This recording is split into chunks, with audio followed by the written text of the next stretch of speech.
Why do I hear different types of tinnitus sounds, and why do they change throughout the day? Can weather changes really make my tinnitus louder? What are the most effective sound therapies to reduce my tinnitus symptoms? Today, we are going to answer these and other questions, and I'm going to make sure that you really understand what's going on and why different things affect your tinnitus in different ways. Hi, my name is Guy, and I've been dealing with severe tinnitus and hearing loss for over a decade now. I myself was puzzled by those same questions for a long time. I spent many hours doing research and speaking with many professionals to get these questions answered.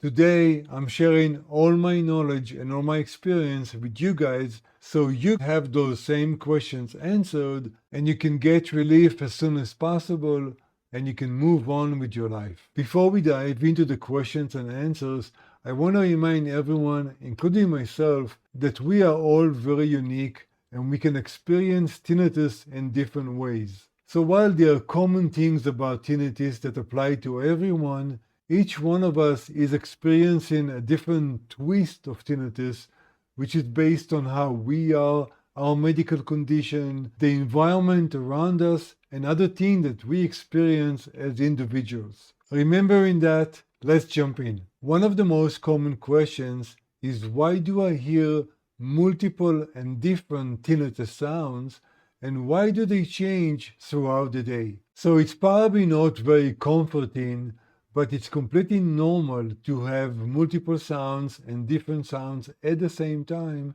and it's completely normal for your tinnitus to change throughout the day.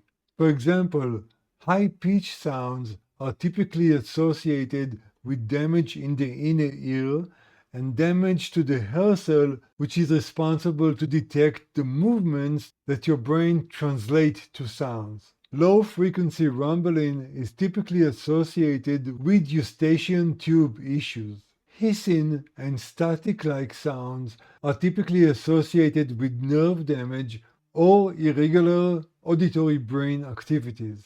Now, again, these are just the typical associations between auditory system damage or challenges to different kind of sounds. We are all unique, and you might experience different sounds for different reasons. Just keep this in mind. Now let's talk about why tinnitus changes throughout the day or in different situations. The first cause for tinnitus changes is stress and fatigue. Tinnitus often gets louder when you feel stressed or when you're in a stressful situation. This is because stress is affecting the nervous system, which is affecting your brain, that is actually the part that is responsible for generating tinnitus. Your brain is actually the one that creates tinnitus. So when your nervous system is on high alert and is affecting your brain, that affects your tinnitus directly. The next cause of changes is your environment. If you're in a normal office environment, for example, or an environment that has some sound and has some noise in it, that typically acts as a masking noise for your own tinnitus. This means that you're not going to notice your tinnitus that much because there are other noises around you. If you happen to be in a very quiet environment, especially during the night while you're trying to sleep, this is exactly where your brain is going to focus on tinnitus because it's the only thing that you hear, and it's going to make you feel like tinnitus is louder and it's the only thing that you hear. If your tinnitus is of the somatic type, the somatic kind, then how you sit, your posture, pain that you might have in your shoulders or your neck might affect your tinnitus directly as well. In the video description below, I have a link to my ebook about tinnitus relief. You can sign up to get this free ebook that will teach you all about the different types of tinnitus and their causes, and it will explain to you exactly what somatic tinnitus is. So if you want to learn about this, check that link in the video description below. At a high level though, somatic tinnitus is where different physical conditions of your body are creating pain, are creating or aggravating your tinnitus symptoms. Therefore, your body position, pain that you may have, or stress that you may have in different body parts around your head, your neck, and your shoulders can directly impact your tinnitus symptoms. The next thing that most people don't even realize is that what they eat or drink, medication, and even supplements they may take throughout the day can also have a direct impact on their tinnitus symptoms. Things like caffeine, alcohol, or salty food and drinks may have direct impact on your tinnitus symptoms. In addition, you may be consuming drinks and food that you don't even realize, but your body is actually allergic to. The allergic reaction might not be very strong, so you're not thinking that you are experiencing allergies, but it's enough to activate different mechanisms in your body or trigger different reactions in your brain that will increase stress or stress-like symptoms, and that will result with increased tinnitus symptoms. Knowing that it's normal to experience different sounds and knowing that your tinnitus may change throughout the day hopefully help you stop worrying about this and focusing about things that you can control like hydration and stress and managing your symptoms so you can get relief as quickly as possible. Are there ways to identify specific tinnitus triggers that make your tinnitus worse? The answer is definite yes. This is another thing that I'm covering in my ebook that you can find in the description below. In fact, I have a chapter just dedicated to tinnitus triggers. In my experience and my opinion, the easiest way to manage triggers is to have a really simple tinnitus journal where you can track new things that you eat or drink, your stress level, how much you slept, and other things that have direct impact on your tinnitus. There is really no need to make this a complicated thing. Just a really simple journal where you can just track those things will be enough. What you want to track is changes or new things. You don't have to track everything. So for example, let's say that you're not sleeping well for more than one day in a row. You can simply track how many hours you slept each night, and that will give you a sense of how your sleep hours affecting your tinnitus. The other thing that you want to track is new foods, new medications, or new drink that you started to consume. Because all of them have the potential to impact your tinnitus, just having those things tracked will allow you to look back in your journal in case your tinnitus started to spike all of a sudden. You're trying to figure out why my tinnitus is spiking so much and trying to understand it. The easiest way would be to look at your journal and see what you started to consume maybe 2 or 3 days ago and assessing if that was the trigger that now is causing your tinnitus to be much louder than normal. Things that you want to track are exposure to noise, your sleep pattern, anything that affects your stress levels, and any new foods, drinks, or medication. And I want to make sure it's clear, the key is not to avoid things, the key is just to track changes, because if tinnitus is spiking up, you want to look back on your journal to try to understand what caused that spike. If you notice that the same trigger is spiking your tinnitus, then you can start avoiding that specific trigger. So it's really not about avoiding things, it's about identifying your triggers so you can avoid them in the future. Can weather changes like high or low humidity or pressure changes make my tinnitus worse? The short answer is yes. Weather changes can definitely impact your tinnitus. Whether it's barometric pressure changes, low or high humidity, those things can directly affect your tinnitus, and let's understand why. Remember that your ears are responsible not just for hearing, but also for balance. In addition, your ears are also connected to your throat and to your sinuses. This means that atmospheric pressure changes have a direct impact on how your ears, your sinuses are working, and what kind of pressure you're experiencing around your head. This also means that if you're experiencing allergies or congestion while you are sick, can also directly impact your tinnitus and how you experience it. As you know, I live in Colorado, and Colorado has very dry weather. I've noticed that this, combined with storms, is directly affecting my own tinnitus. None of us, or most of us at least, cannot control the weather, so we can't really do anything about the weather, but what we can do is prepare for it. First of all, as a general rule, is to always stay hydrated. Staying hydrated will reduce the impact of weather and pressure changes on your tinnitus. Other things like using sound therapy during storms or while you experience different pressure changes can really help you mask the tinnitus and ignore it as much as possible. It also helps to remind ourselves that these changes are temporary, meaning that whatever effect they have on you, you know it's going to be gone as soon as the weather stabilizes or the conditions are different. So knowing that those things are temporary helps you reduce the stress about the tinnitus spikes. What are the most effective sound therapies or masking techniques to reduce tinnitus awareness? Sound therapy has really been a game changer for me. I can't even imagine my life without being able to play different kind of sound therapies based on the situation and activities I'm doing at any given moment. One of the most important things about sound therapies is to set the volume just under your tinnitus volume. So definitely never try to mask your tinnitus by blasting sound therapy to the point where you don't hear your tinnitus. This is only going to result with long-term hearing damage and probably making your tinnitus even worse than it was before. You always want to make sure that the sound therapy volume is lower than the volume of your own tinnitus, but just by a bit. So you want to be able to still hear your tinnitus, but then hear the sound therapy as well.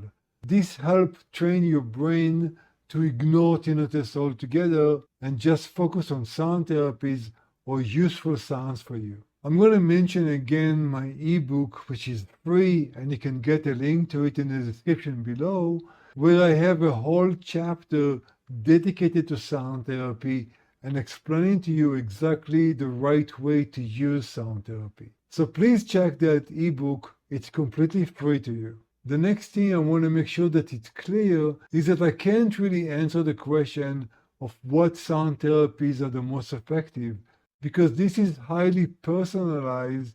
Each person might find different sounds more calming and more relaxing and more effective in managing tinnitus. So I can't really tell you nature sound or water sound or white noise. It's really dependent on you and what activities you're doing at a given moment. What I can share with you is how to effectively use sound therapy, and I can share with you the free tools that I found the most effective for me. So for the best technique, please find that as a whole chapter in my ebook, and I will post in the description below the tools and the application that I found the most effective to me, and they are completely free as well. How can I explain tinnitus to my family and friends so they understand what I'm going through? This is a really good question because let's face it, tinnitus have a direct impact on your hearing and therefore on communication with other people. But in my opinion, explaining how you feel or what tinnitus means or how it affects you to other people, you should never feel sorry or apologize for experiencing tinnitus or TTTS or other conditions. In general, I found that when people around you understand where you're coming from, they are typically more understanding and they will be more patient to make sure that your communication with them remains effective. I've employed two different approaches to explaining other people what it means to experience tinnitus. If people are open enough to put a headset for a moment, I try to use a simple headset that is not noise cancelling and playing a loud tinnitus-like sound into those headsets. The person or persons you're trying to explain to what tinnitus means will wear those headsets while you are playing that sound. And then I was having a conversation with them while they wear the headset and are exposed to that sound. This was my way to simulate to them what tinnitus means and how interruptive it could be while I was trying to have a conversation with them. If wearing a headset is not really an option, you can just play that tinnitus sound from your phone or from a speaker next to you and have the same effect. You're really just trying to demonstrate to them what it means to have interrupted sounds during a conversation. If people are trying to understand the type of sound that you hear, not just how interruptive those sounds are, you can try to describe it or play sounds for them that are similar to what you experience. First of all, there are actually a couple of sites that actually have tinnitus sounds on them that you can use to demonstrate to your family or friends what tinnitus sounds like. But you can also just describe it and play similar sounds. For example, if you hear hissing and ringing in the background, you can really just play sounds that are like when a radio station is out of tune or the TV is out of tune and it's just playing noise. You can use that noise to demonstrate to them what it means to hear that type of tinnitus. You can also use white noise and pink noise to pretty much do the same thing. The other thing that was really important for me to explain to my family was sound sensitivity. This was really hard for me in family gathering or where people were doing different things without realizing that certain loud noises were really causing me pain. An example for that is when people are dealing with tools or with dishes, they throw them too roughly without realizing that those kind of sounds can really be hard for me to bear. To explain to them what sound sensitivity feels like, I had to play loud sounds that they will perceive as really loud sounds, and they will look to cover their ears or reduce the sound that is coming into their own ears. And it's really useful if the sounds that you use are certain sounds, because that will trigger their own instinct to protect their ears from that sound. And from my own experience, you only need 2 or 3 times of demonstrating these really loud sounds to make them understand how sound sensitivity feels like. How can I manage tinnitus at night when it's the loudest and I'm trying to fall asleep? Nights, and especially when you're trying to fall asleep, could be the hardest time to manage tinnitus because typically there are no background noises, which means that your brain is now just hearing your tinnitus and it's unconsciously focusing on it, which makes it feel much louder and much more disturbing. There's really 2 scenarios here. Scenario number 1 is when you are trying to fall asleep, and scenario number 2 is when you are just in a quiet environment for whatever reason. If you're trying to fall asleep, what I found the most useful is to play calming sound therapy like nature sounds or rain sounds.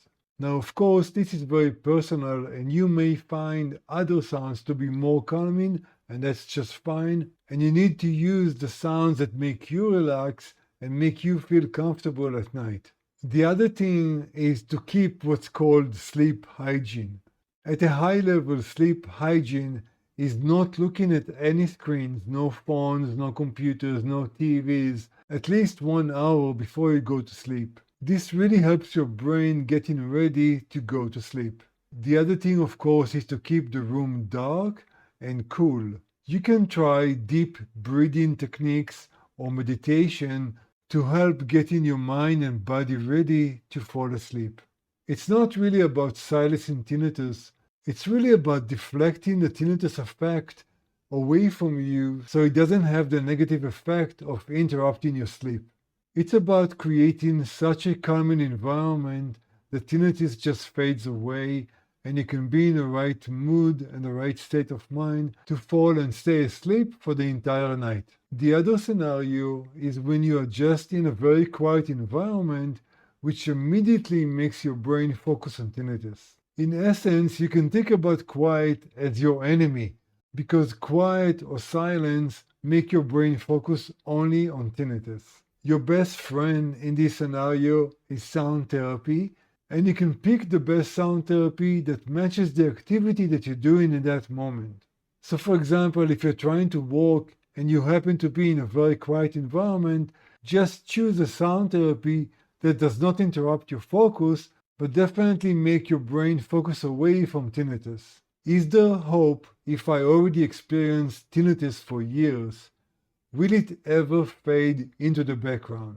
This is a very good question. Many of you, through the comments and through the channel, have approached me and said, there is no hope for me.